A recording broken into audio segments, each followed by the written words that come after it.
आसपास के जितने भी लोग हैं अच्छी तरह से समझ लें कि अगर किसी ने बदमाशी करी तो उनका कायदे से इलाज किया जाएगा। फिर अगर कहीं से खबर आ गई कि किसी ने कोई खुराफात करने की, किसी को परेशान करने की कोशिश की है, तो फिर उसकी खबर फिर अच्छे से लेंगे हम।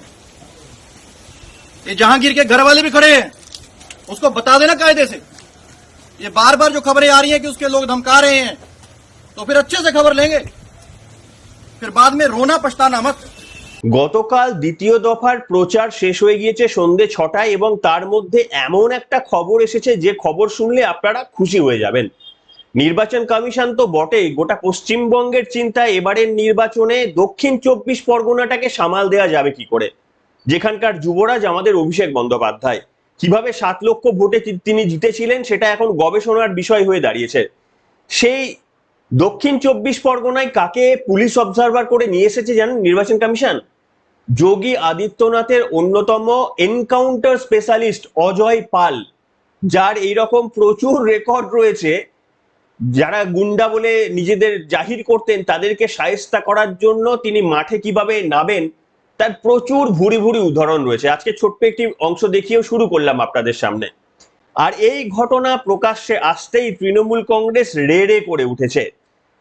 তারা বলছে যে Uttar Pradesh notorious Singham and Yogi Adityanath's favorite encounter specialist Ajay Pal has been appointed as a police observer for the South 24 Parganas by the Election Commissions এবং তারপরে হিস্ট্রি দিয়েছে তিনি কি কি এনকাউন্টার করেছে। এবং এই পুলিশ অফিসার গতদিনে জাহাঙ্গীর, যাদেরকে তৃণমূল কংগ্রেস প্রার্থী করেছে ফলতা থেকে দক্ষিণ 24 পরগনার, এই সমস্ত অভিযুক্ত শুভেন্দু অধিকারীর ভাষায় নটোরিয়াস ক্রিমিনালদের বাড়ির সামনে গিয়ে হুমকি দিয়ে আসলেন, বললেন একে শুধরে যেতে বলো, না হলে পরে যেন আর কান্নাকাটি করার সুযোগ পাবে না।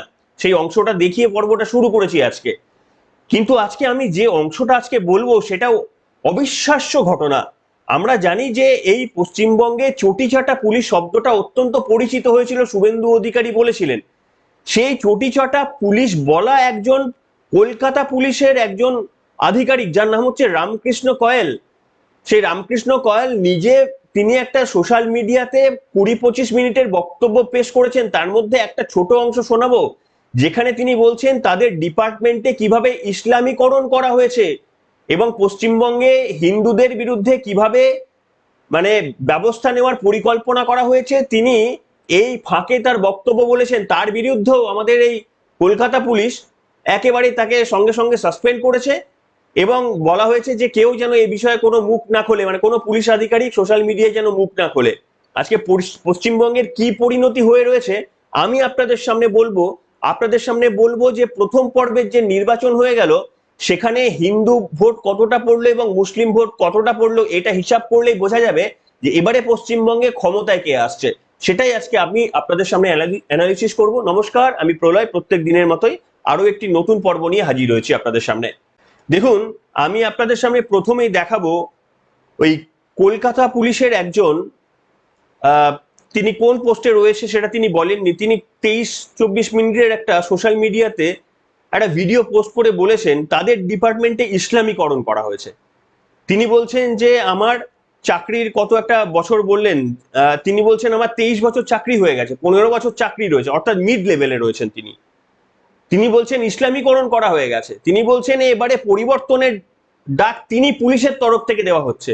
মমতা বন্দ্যোপাধ্যায় বলছেন যে পুলিশ আমাদের সঙ্গে নেই। এই জিনিসগুলো জুড়লেই বুঝতে পারবেন যে পশ্চিমবঙ্গে এই মুহূর্তে পুলিশের কতটা নাভিশ্বাস উঠে গেছে। সেই কারণেই সিংহামদের এখানে আনতে হয়েছে। নমস্কার।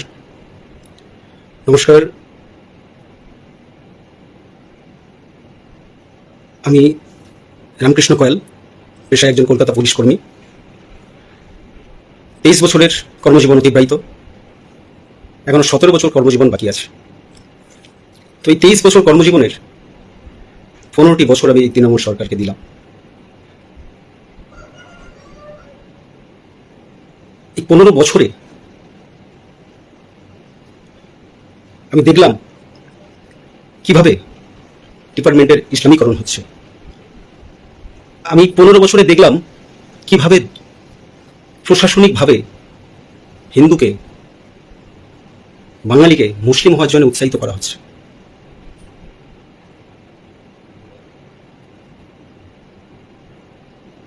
আসন্ন এই বিধানসভা নির্বাচনে প্রথম ফেজের নির্বাচন হয়ে গেছে।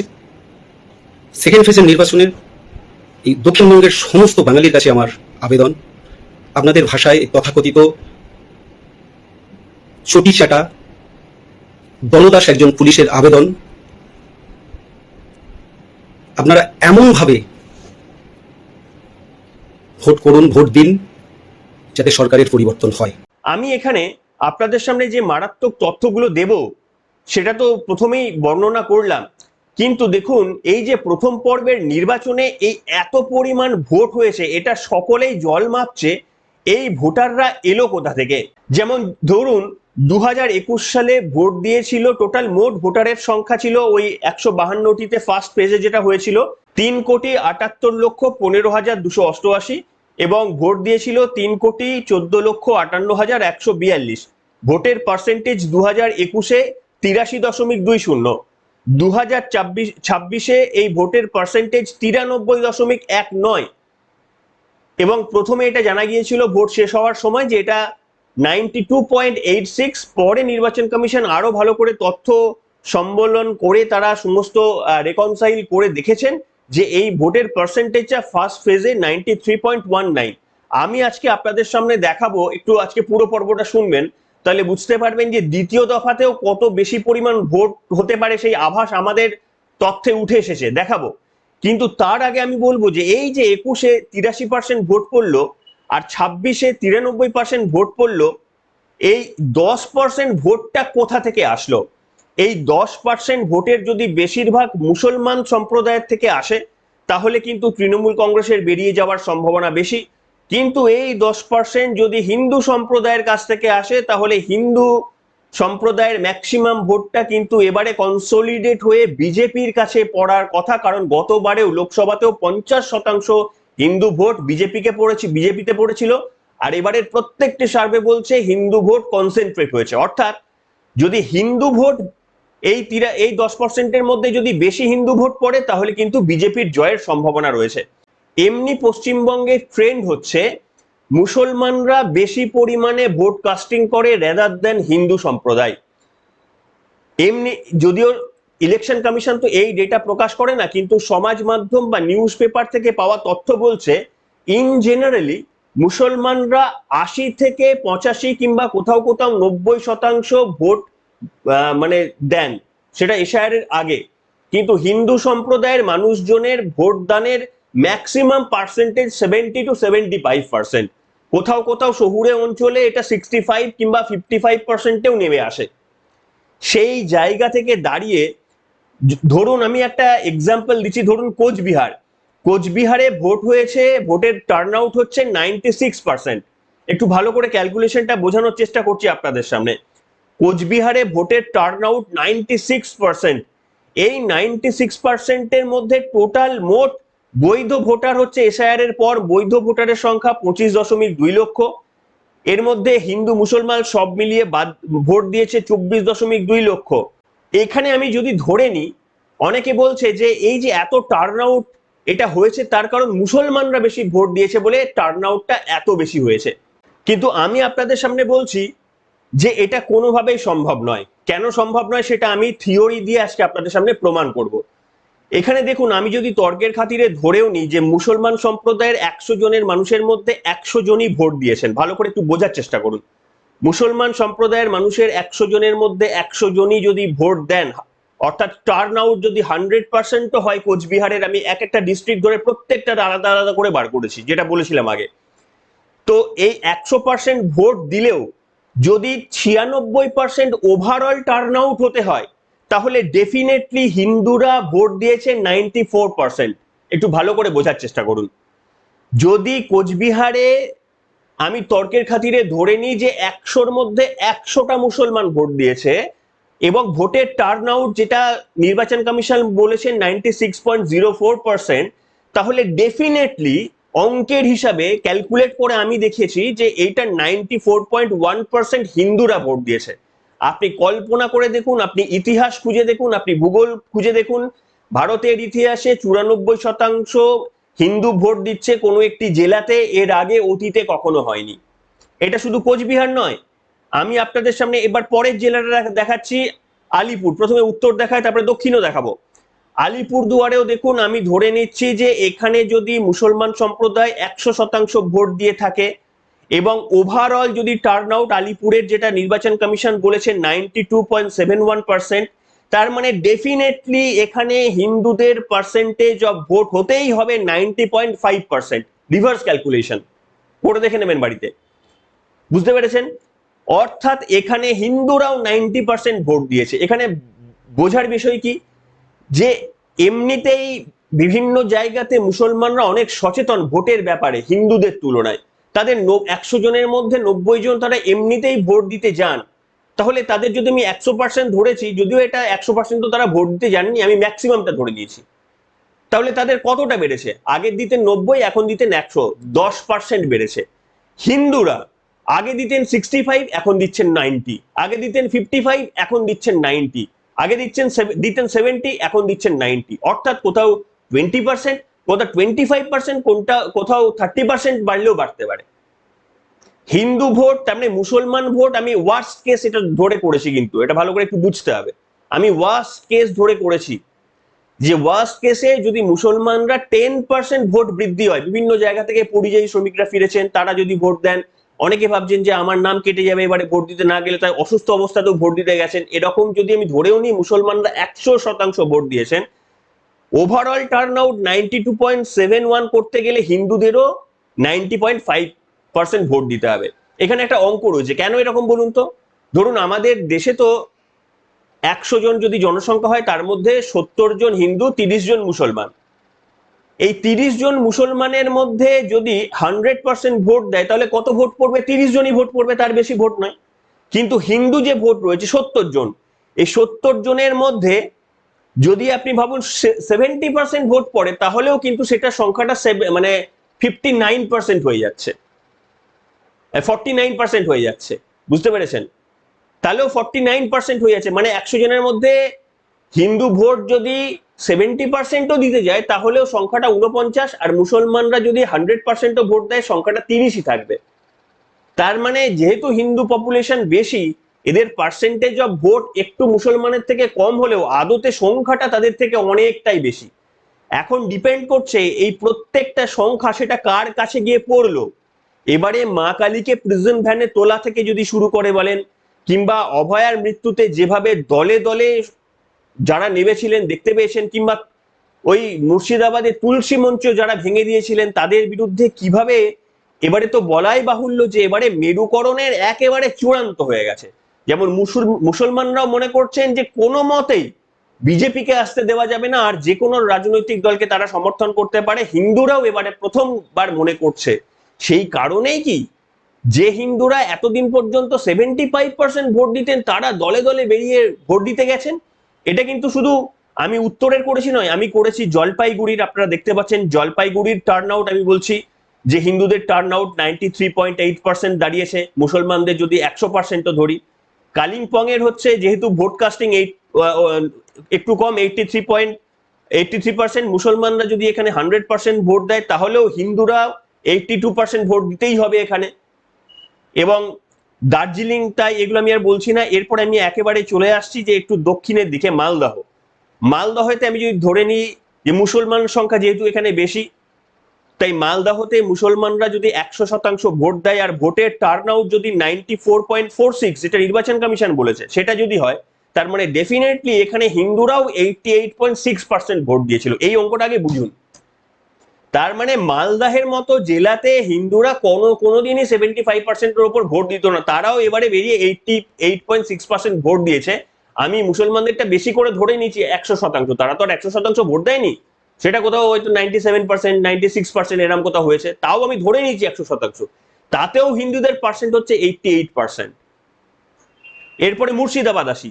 মুর্শিদাবাদটা যদি আপনি করেন, মুর্শিদাবাদেও দেখবেন যে 100% যদি মুসলমানরা ভোট দেয় এবং নির্বাচন কমিশনের তথ্য বলছে 93.61% ফার্স্ট ফেজে টোটাল পোলিং হয়েছে, পোলিং পার্সেন্টেজ, তাহলে ডেফিনেটলি এখানেও 82.8% হিন্দুরা গিয়ে ভোট দিয়েছে।